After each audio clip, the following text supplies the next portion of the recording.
ต้นยัง อ๋อเต่า ใหม่แล้วครับ ผักสากที่ปูด ทา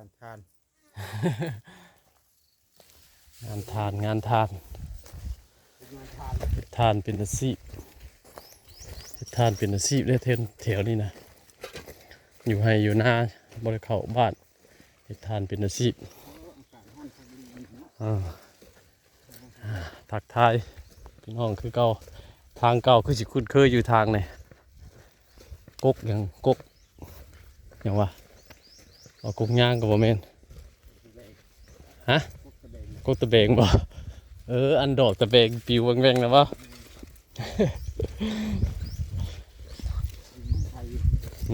มา2 คนวันนี้แต่ไปก่อนจะเป็นขั้นรถมาลำหลังอีกเป็นขั้นรถอีกวันนี้หลังจากเลือกตั้งแล้วว่าสีเลือกวันนี้บ่เจ้าด่ะเดือกแต่เช้าที่ข่อยเอาก็แต่วาดนี่ข่อยเนี่ยแต่วาดนี่เนี่ยเบียกเรื่องงานเลยก็บ่จะควบสีอยู่มันฮ้อนฮ้อน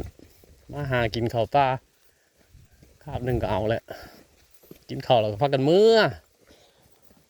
ออกมาจนว่าสิเที่ยงเลยเนาะ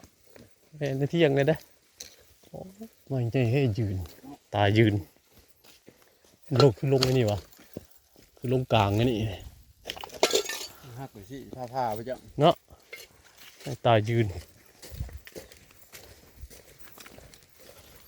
มาหาสมปลาสมดอนไปสิแหละ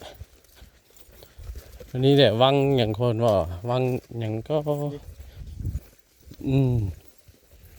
วังเขน้อย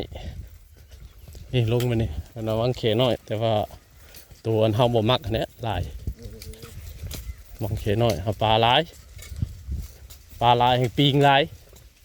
วังนี่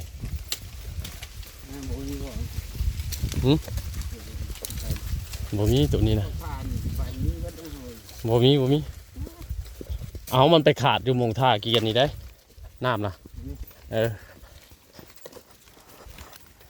ไปกำลังย่างไปสมทบกับหมู่พวกเพิ่นเอารถไถไปเลยเต็มรถไถเพิ่นน่ะไปเบิ่งก่อนสิมีจักคน